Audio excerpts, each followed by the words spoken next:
এবং এখানে একটা লোক কোনো একটা চাকরিতে যদি ঢুকে ধরেও যদি নেই যে সে নিয়মিত বেতন পাচ্ছে, তার বেতন কিন্তু বছর বছর বৃদ্ধি পাওয়ার যে যে যেটা শর্ত থাকে সেটা কিন্তু তারা পান না।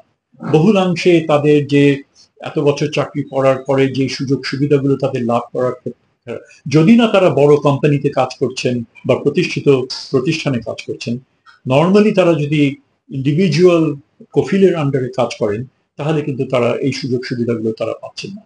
এবং এবং প্রতিনিয়তই তারা একটা হুমকির মুখে থাকেন যে কোনো সময় তাদেরকে তাদের কাছ থেকে নিষ্কৃতি দেওয়া হবে। তো এই যে একটা সম্পূর্ণ একটা মানসিক চাপের মধ্যে তারা থাকেন, এই একটা সমস্যা তাদের রয়েছে।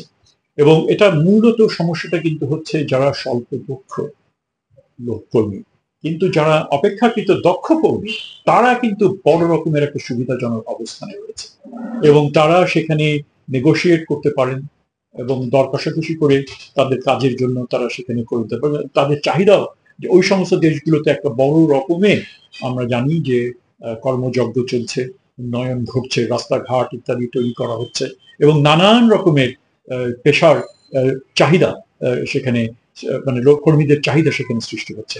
কাজে আমাদের সবচেয়ে বেশি আমাদের যদি আমরা ওই ক্ষেত্রে যদি কর্মীর উন্নয়ন সাধন করতে চাই, তার যদি কল্যাণের কথা আমরা ভাবি, তাহলে আমাদেরকে একেবারে একটা এমন একটা স্ট্রাকচার তৈরি করতে হবে যেখানে তারা যেন দক্ষতা অর্জন করেই কেবলমাত্র বাইরে যান।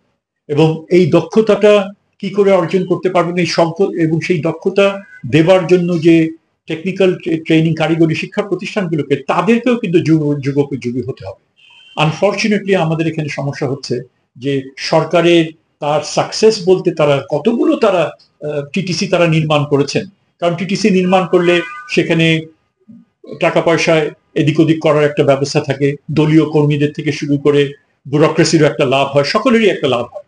তো ওইটা দিয়ে কিন্তু কিন্তু এমন অনেক টিটিসি এখন তৈরি করা হয়েছে যেগুলো এখন পুরোপুরি ভাবে শূন্য, সেখানে কোনো কর্মকাণ্ড নাই, কারণ বাজেটের মধ্যে যে রাখতে হবে এইগুলো যে ফাংশনাল করার জন্য লোকবল দরকার, ইকুইপমেন্ট দরকার, তাদের বেতন দরকার, অন্যান্য খরচ দরকার, সেগুলোর জন্য কিন্তু কোনো রকমের বাজেটারি অ্যালোকেশন নাই। কাজে সুন্দর কাঠামো তৈরি হয়েছে গ্রামে গঞ্জে, কিন্তু সেগুলোকে একদম সেখানে কাক চড়ে বেড়ায়, এর বাইরে আর কোনো কিন্তু এখানে ভূমিকা নেই। কাজে এগুলোকে একটা হিসেবের মধ্যে নিয়ে আসতে হবে। আমাদের অনেক দক্ষতা রয়েছে যেগুলো সফট স্কিল, আমাদের ছেলেমেয়েরা যথেষ্ট যোগ্য দক্ষ এবং তাদের সকলকেই একেবারে উন্নত মানে কারিগরি দিতে হবে, ওটা হলে ভালো।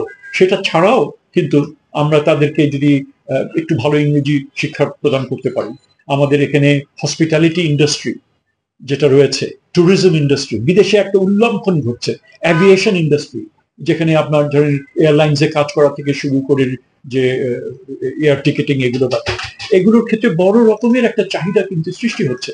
এবং কিন্তু আমাদের ছেলে মেয়েদের সেদিকে উৎসাহিত করার, সেদিকে ট্রেন করার জন্য কোন রকম উদ্যোগ কিন্তু আমরা সেগুলো দেখি না। আমরা মান্ধাতা আমলে কিছু কনসেপ্ট নিয়ে আমরা পড়ে আছি, আমাদের টিসিগুলো সেগুলো করছে। একই রকম ভাবে হসপিটালিটি সেক্টরের কথা বললাম, সেখানেও কিন্তু একটা বড় রকম ভূমিকা।